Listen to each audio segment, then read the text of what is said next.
Queridos, a paz do Senhor. Vamos trabalhar aqui um pouquinho na lição de número 1, né, da nossa revista. A nossa revista vai falar sobre as promessas de Deus e a gente vai trabalhar sobre esse tema, né, nesse trimestre. Bom, lição número 1. Primeiro a gente vai entender o que são as promessas de Deus. O texto áureo, o texto-chave da nossa lição está lá em 2 Coríntios, segunda carta de Paulo aos Coríntios, capítulo 1, versículo 20, que diz assim: Pois quantas forem as promessas feitas por Deus, tantas têm em Cristo o sim. Por isso, por meio dele, o amém é pronunciado por nós para a glória de Deus. O que isso quer dizer? Tudo que Deus prometeu, em Cristo, vai ter o sim. E por meio de Cristo, de nós vamos falar amém, assim seja, para a glória de Deus. Ok? Vamos trabalhar. Bem, a verdade aplicada da lição, ela vem falando assim: como é bom saber que o Deus Todo-Poderoso tem promessas abençoadoras para aqueles que desejarem. E o melhor, ele não é homem para que minta. Tá? E eu venho estudando acerca da fé, acerca das promessas de Deus, acerca daquilo que Deus tem para nós. E uma palavra me chocou, primeiro dito pela boca da missionária Camila Barros e depois do pastor Luciano Subirá. Que ambos falaram assim, tá? Que as promessas de Deus, as bênçãos de Deus, os milagres de Deus não são para quem precisa deles. Deus não responde a necessidades. Deus não responde às nossas necessidades. Isso me choca, porque eu aprendo desde criança que Deus cuida de mim, que Deus supre em Cristo todas as minhas necessidades, que o Senhor é o meu pastor, Ele não me faltará. Mas então como é que Deus não supre, Deus não responde a necessidades? Aí eu aprendi que Ele não responde a necessidade, Ele responde à fé. Ele não responde, Ele não dá milagres para quem precisa, Ele opera milagres em quem crê, em quem espera pelos milagres. Quem está esperando pelos milagres, quem confia que o milagre vai chegar, quem acredita que Deus é suficiente para suprir todas as nossas necessidades, aí Ele faz. Sabe por quê? O maior dos milagres é a salvação.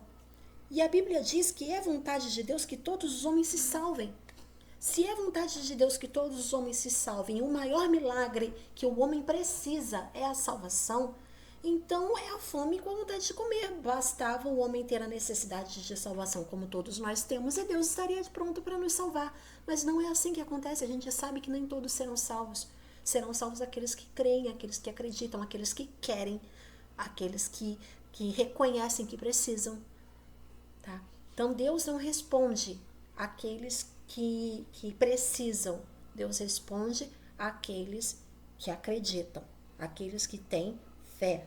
E é necessário ter fé para poder se agradar a Deus. Por isso que eu grifei essa palavra. As promessas abençoadoras de Deus são para aqueles que desejarem, tá? Aqueles que quiserem, aqueles que lutarem por elas. Para esse Deus dá.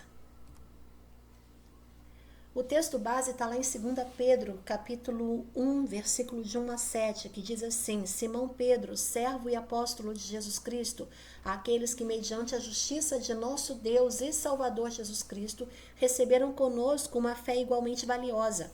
Graça e paz lhes sejam multiplicadas pelo pleno conhecimento de Deus e de Jesus, o nosso Senhor. Seu divino poder nos deu todas as coisas de que necessitamos para a vida e para a piedade, por meio do pleno conhecimento daquele que nos chamou para a sua própria glória e virtude. Por intermédio destas, ele nos deu suas grandiosas e preciosas promessas, para que por elas, por meio das promessas, vocês se tornassem participantes da natureza divina e fugissem da corrupção que há no mundo por causa da cobiça. Agora preste atenção. Por isso mesmo, empenhe-se para acrescentar a sua fé, ou seja, a gente já tem fé, e a fé é a base de tudo. Sem fé é impossível agradar a Deus, é necessário que aquele que se aproxima de Deus creia que ele existe e é galardoador daqueles que o buscam. Então a base de tudo é a fé. Mas em cima da fé, Paulo fala que a gente tem que acrescentar a virtude. Virtude são boas obras. Em cima da virtude, a gente tem que acrescentar o conhecimento, crescer em conhecimento de Deus. Em cima do conhecimento, sobre o conhecimento que a gente já tem, agora a gente já tem a fé, a virtude e o conhecimento. Sem fé não tem nada. Primeiro precisa da fé, depois a virtude do conhecimento. Em cima do conhecimento, a gente vai acrescentar o domínio próprio. Domínio das nossas emoções, dos nossos sentimentos, das nossas atitudes. A gente demonstra que é filho de Deus não apenas nas nossas ações, mas principalmente nas nossas reações, que a gente demonstra que é filho de Deus com domínio próprio. E em cima do domínio próprio, a perseverança de prosseguir a despeito das circunstâncias. E em cima da perseverança em prosseguir, a gente vai colocar a piedade, que é a santidade, andar em amor, andar em santidade, andar em obediência. Em cima da piedade, a gente coloca o amor ao irmão, o amor ao nosso próximo. E em cima do amor ao nosso próximo, o amor ágape. O amor que excede a todo entendimento, que não suspeita mal, que não age com soberba. Em cima de tudo isso aí a gente coloca o amor ágape. É o fluido que vai levar nossa vida em comunhão, em santidade, em temor, em obediência a Deus. Mas tudo começa pela fé. Tudo começa na fé. A base de tudo é a fé. Então vamos lá, vamos falar um pouquinho sobre isso. Deus fez inúmeras promessas para toda a humanidade, porém só há uma forma de conhecê-la, através da palavra, que é revelada na Bíblia. Qualquer promessa que não for condizente com a palavra de Deus deve ser inteiramente rejeitada. Deus quer que nós creiamos, Deus quer que nós aplicamos a nossa fé, a base de tudo, na palavra dele, naquilo que ele falou. Mas tem gente fazendo um monte de confusão por aí, gente. Olha isso aqui. Profeta da riqueza, profecia da riqueza. Eles pegaram o texto de Salomão, riqueza e glória vem de ti, tu dominas sobre tudo. Não foi Salomão que falou isso, não. Foi 2 Crônicas 20:20. Na tua mão há força e poder, contigo está o engrandecer e a tudo dar força. Ele pega uma oração, se eu não me engano, foi um dos reis de Israel que fez essa oração, agora eu não estou lembrando quem é. E coloca isso daí como uma profecia que se a gente der dinheiro, a gente tem essa promessa vem num envelopinho, essa profecia vem num envelopinho, Deus vai fazer. Gente, Deus nunca prometeu que nós seríamos ricos. Ele nunca prometeu que nos daria riqueza, honra, glória, não. Isso daí ele falou para Salomão. Porque você me pediu sabedoria e não pediu riqueza, não pediu glória, não pediu a morte dos seus inimigos, eu vou te dar sabedoria e vou te dar tudo mais. Mas me fala aí uma promessa que Deus tenha feito que nós seremos ricos. Não. Ele fala que seremos prósperos. E prosperidade não tem nada a ver com riqueza, tá?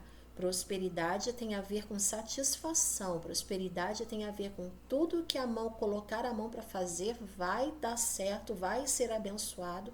Mas não fala que é riqueza não, tá? Outro aqui. Nação dos 318, gente. Eu não sei de onde eles tiraram esse negócio. Quer dizer, eu sei. Eles pegaram que Abraão levanta 318 servos de sua casa para lidar, né, para ir para a guerra contra os 5 reis e libertar Ló. Ló tinha sido sequestrado, tinha sido levado cativo. Aí eles colocam isso daí como, sei lá, para orar por empresário. Eu queria saber o que tem uma coisa a ver com a outra. Eu realmente não entendo, mas Enfim. Bom, a minha Bíblia me ensina totalmente diferente. A minha Bíblia me ensina que Deus é Deus na riqueza, na pobreza, na saúde, na doença, até que a morte me separe. Realmente é um casamento, quase um casamento.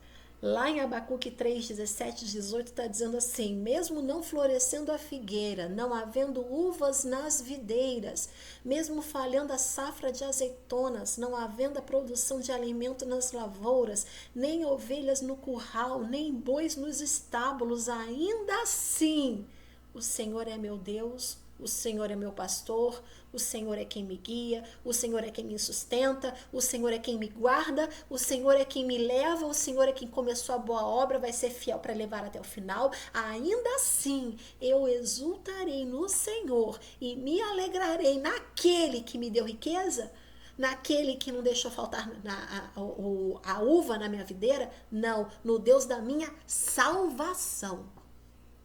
Isso Deus promete pra gente. Eu exultarei no Senhor e me alegrarei no Deus da minha salvação. Glória a Jesus. Tá? Eu não sirvo a Deus pelo que Ele pode me dar, eu não sirvo a Deus pelo que Ele pode fazer por mim. Ele pode fazer muito mais além daquilo que eu imagino ou penso na área material financeira. Tá? Mas eu não sirvo a Deus por causa disso, eu sirvo a Deus pelo que Ele já fez por mim. Porque antes de que eu o amasse, que eu conhecesse, que eu reverenciasse, Ele morreu numa cruz pelos meus pecados. E lá em Isaías 53 diz que o trabalho da sua mão Ele verificaria satisfeito. Lá na cruz Jesus olhou para mim e falou que valeria a pena morrer por mim. Mesmo eu sendo inimiga de Deus, mesmo agindo contra a palavra de Deus, mesmo eu sendo pecadora e infiel. Então eu não sirvo a Deus porque pelo que Ele pode fazer por mim, pelas riquezas materiais que Ele pode me dar, mas porque um dia Ele morreu por mim e me deu a salvação, que vale muito mais do que qualquer riqueza material. Então, mesmo não florescendo a figueira, não havendo uvas nas videiras, não falhando a safra das azeitonas, não havendo produção de alimento nas lavouras, nem ovelhas no curral, nem bois nos estábulos, eu me alegrarei no Deus da minha salvação. Aleluia. Aleluia. Mas o que são as promessas de Deus, gente? O que é promessa de Deus? Pelo dicionário, promessa é uma afirmação de alguém que se compromete a fazer algo, é uma declaração feita a uma outra parte com a intenção total de seu cumprimento, podendo ser oral ou por escrito. E Deus fez promessas a nós. Sim. A primeira promessa que Ele fez a nós não é isso falar agora, falar isso depois, né? As promessas de Deus na Bíblia, elas são como uma montanha, tá vendo? Elas se dirigem a uma parte, a uma situação específica, tá? A gente está vendo uma montanha só. Mas conforme a gente for se aproximando ou mudando o ângulo, a gente vai ver que aquela montanha ali, na verdade, não é uma montanha só, é uma cadeia de montanhas. Mas por estarmos muito longe, a gente não consegue ver as cadeias de montanhas ali, vê uma montanha só. Tá? Mas conforme a gente vai se aproximando, a gente vê que aquilo tem subdivisões, que aquilo tem extensões. Tá? A primeira promessa de Deus na Bíblia, agora sim, foi em relação a Jesus Cristo. Foi avisando, foi meio que uma profecia ou uma promessa que haveria alguém, viria alguém que pisaria na cabeça da serpente, que esmagaria a cabeça da serpente. Teria consequências também. O calcanhar seria ferido, mas a serpente vai ser esmagada, glória a Jesus. Ela já começou a ser esmagada no Jardim do Éden. No Jardim do Éden não, na cruz do Calvário. Tá? Jesus pisou nela no Jardim do Calvário, na cruz do Calvário, mas vai continuar, eu creio que até a derrocada final. A Bíblia diz assim. Tá? E essa promessa, essa profecia está lá em Gênesis 3,15 e foi feito pelo próprio Deus. É a primeira promessa de Deus na Bíblia, é referente à nossa salvação, é referente àquele que viria para nos cobrir as nossas imperfeições, era aquele que viria para substituir a nossa morte.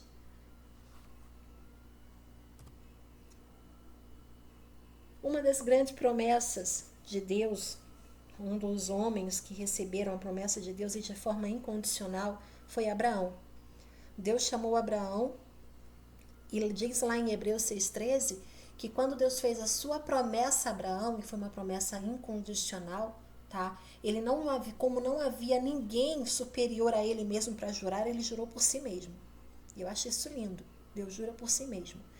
Em Gênesis 15, eu já falei isso com vocês, mas não custa nada repetir, né? Havia uma maneira de se fazer um pacto. E eu não vou dizer só na época de Abraão, porque isso se prosseguiu, né, até mesmo antes do período do cativeiro babilônico. Esse tipo de pacto foi prosseguido, né, era continuado. Então era uma coisa meio que daquela região do Oriente. Eles pegavam animais, partiam animais ao meio, e as pessoas que faziam essas promessas, esses pactos, né, no caso, quando eram duas pessoas, né, faziam esses pactos de forma bilateral. Eu vou fazer isso se você fizer aquilo. E eles passavam pelo meio desses animais partidos para consolidar essa promessa, consolidar esse pacto que foi feito de ambas as partes. Em Gênesis 15 a gente vê isso acontecendo. Abraão pergunta para Deus assim: mas vem cá, como é que vai ser? Qual é a certeza que eu tenho que a tua promessa vai se cumprir? Meio abusado, né? Mas Deus aceitou. Deus entendeu o coração de Abraão e aceitou. Deus manda Abraão pegar 3 animais grandes, né? Partir esses animais ao meio, e ao cair da noite veio um fogo, 3 fogos, né, na verdade, um para cada animal, e passou no meio daqueles animais. Abraão não passou pelo meio dos animais. Quem passou pelo meio dos animais foi Deus, tá? E isso significa que a aliança de Deus com Abraão é unilateral. Abençoarei os que te abençoarem, amaldiçoarei os que te amaldiçoarem, e ponto final. Não interessa se para minha promessa a você, se o povo vai rejeitar ou não vai, se vai aceitar ou não vai, se vai fazer ou não vai, eu vou cumprir. Com todo mundo? Não, remanescente, tá? Mas a palavra de Deus vai se cumprir, porque Deus prometeu a Abraão, e ele não é homem para que minta, nem filho do homem para que se arrependa. Falaria a ele, não cumpriria? Prometeria a ele, não faria? Então, a primeira grande promessa de Deus na Bíblia foi para Abraão. E as promessas de Deus na nossa vida geralmente vão alcançar diversas áreas, como a nossa salvação. Tá? Deus tem promessas para a nossa salvação, Deus tem promessas para a nossa saúde, Deus tem promessas sobre a nossa vida financeira, sobre prosperidade. E lembra, prosperidade não é riqueza. Ele tem promessas sobre prosperidade na nossa vida. Também tem promessas sobre libertação, sobre livramentos. Também tem promessas sobre provisão. Deus é aquele que provê. Contra todas as circunstâncias, Ele é aquele que provê.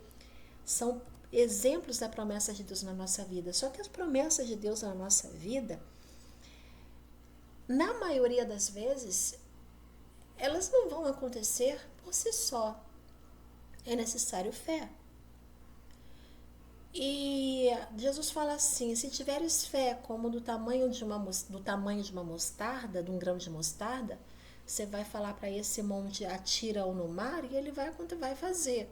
Só que quando Deus estava falando sobre isso, ele não está aplicando esse texto ao tamanho do grão de mostarda, tá? No tamanho da semente, se tiver uma fé pequena. Não é isso, porque Jesus, ele critica a fé pequena. Não tendes fé, homem de pouca fé, até quando eu vou suportar essa geração de pouca fé, essa geração incrédula? Então ele critica sim a fé pequena, tá? Só que ele diz que a fé, ela não é para ser colocada num dedo ou num prato e a gente ficar sentado esperando ver a coisa acontecer. Não. Quando ele fala: se tiveres fé do tamanho de um grão de mostarda, tá? Se tiveres fé como um grão de mostarda, Você vai falar para aquele monte para se lançar no mar e vai acontecer. A fé precisa ser trabalhada. A fé, ela precisa ser plantada. A fé precisa ser semeada. Senão não vai acontecer nada na nossa vida. Como eu falei no início, essa palavra que muito me marcou, as bênçãos de Deus não são para aqueles que precisam, são para aqueles que querem. E se eu quero a bênção de Deus na minha vida, eu vou trabalhar para isso. Eu vou semear, eu vou colocar esse grãozinho aí no chão para nascer essa árvore aqui. Porque se eu não plantar essa semente, ela não vai surgir. Eu quero as bênçãos de Deus na minha vida, claro que eu quero, mas o que eu estou fazendo para tê-las? Eu quero prosperidade, eu quero provisão na minha vida? Sim, eu quero, mas será que eu estou semeando provisão na vida de alguém? Eu quero um bom trabalho, eu quero um bom emprego? Sim, eu quero, mas será que eu estou estudando?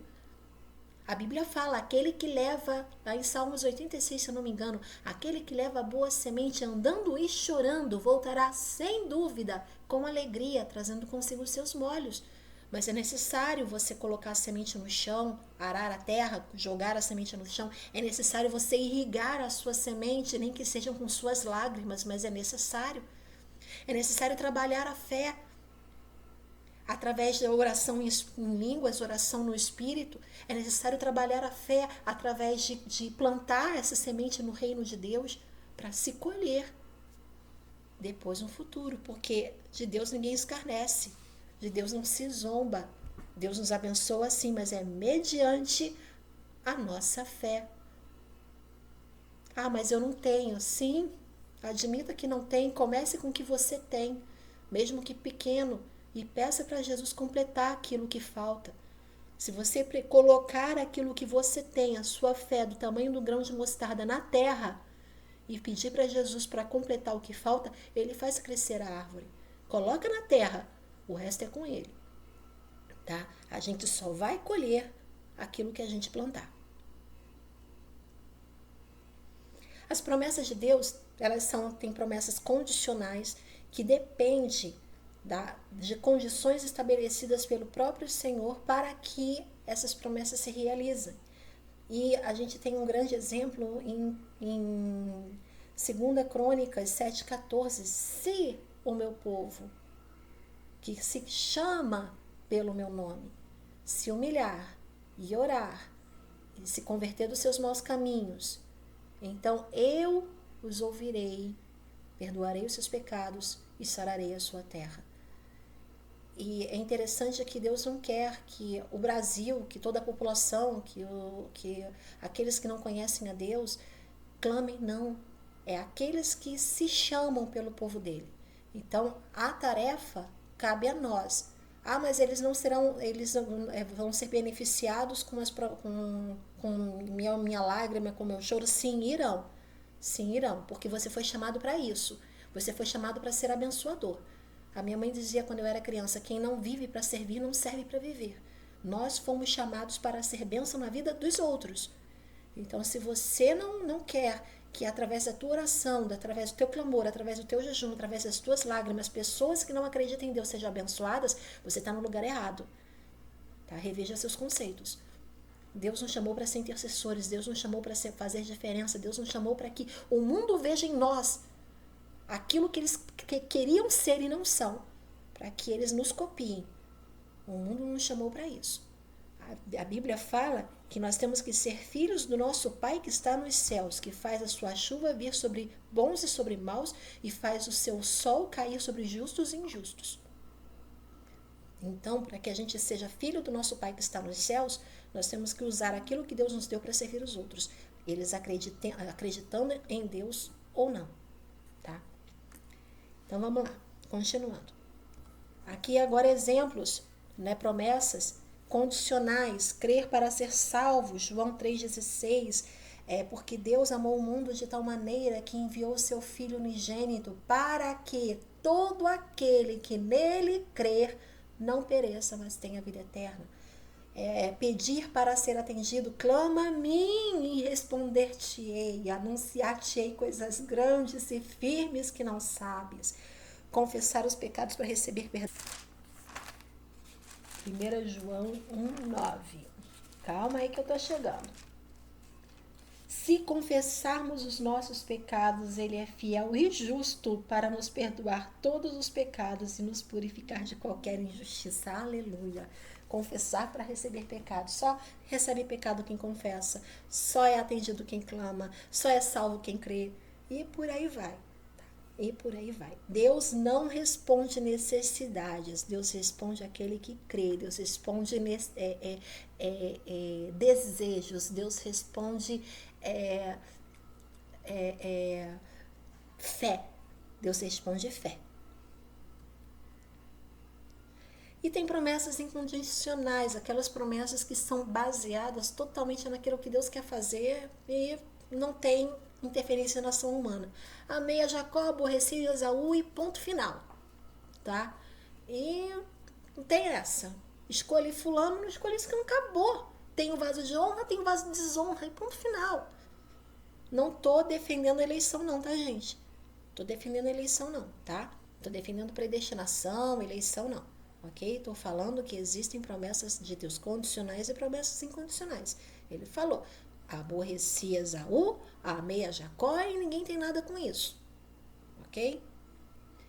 Jó fala lá, sei que podes fazer todas as coisas e nenhum dos teus planos pode ser frustrado. Aí a gente está falando das promessas incondicionais de Deus. E essas promessas incondicionais de Deus têm exemplos na Bíblia, né? Promessas incondicionais, que Ele estaria para sempre conosco. Eis que estou convosco todos os dias até a consumação dos séculos. Que o Espírito Santo seria enviado a nós, né? E eu vou ler isso direitinho, João capítulo 14, versículo 6. Deixa eu abrir aqui rapidinho. João 14. Não vou ler tudo não, tá, gente? 16 e 17, não sei não. 16 e 17. Eu rogarei ao Pai e Ele vos dará outro advogado. Lindo isso, né? A fim de que esteja para sempre convosco. O Espírito da verdade que o mundo não pode receber porque não o vê nem o conhece. Vós o conheceis, porque Ele vive convosco e estará dentro de vós. O Espírito Santo foi enviado a nós por uma promessa incondicional de Deus. A igreja prevalecerá, as portas do inferno não prevalecerão contra a minha igreja. A volta de Jesus à terra, né? Não se turbe o vosso coração, vocês creem em Deus, mas creiam também em mim. Na casa de meu pai há muitas moradas, se não fosse assim, eu vos teria dito, vou preparar-vos lugar, e se eu for e vos preparar lugar, virei outra vez e vos levarei para mim mesmo, para que onde eu estiver, estejais vós também. Aleluia, aleluia. Oh, promessa maravilhosa, promessa santa. Oh, glória a Jesus, vem, Senhor Jesus, Maranata. Conclusão, gente, as promessas de Deus demonstram a nós que o amor de Deus é incondicional para as nossas vidas. E por meio da sua fidelidade, todas as promessas se cumprirão na vida dos seus filhos, independente de tempo ou circunstâncias. Tudo o que precisamos fazer é crer em sua palavra, obedecer e aguardar, e esperar. Agora, pensa um pouquinho, gente. Deus é fiel a nós, porque antes de ser fiel a nós, Ele é fiel a si mesmo. Ele é fiel a si próprio. Por isso, porque Ele é fiel a si próprio, porque Ele não muda, porque Ele, por amor a Ele, a palavra dEle, Ele é fiel a nós. Glória a Jesus pela fidelidade de Deus a si próprio, que estende essa fidelidade às nossas vidas. O Senhor é fiel em todas as suas promessas e é bondoso em tudo que faz. Glória a Deus para sempre. Gente, a aula termina aqui. Deus abençoe vocês. Fiquem na paz, em nome de Jesus.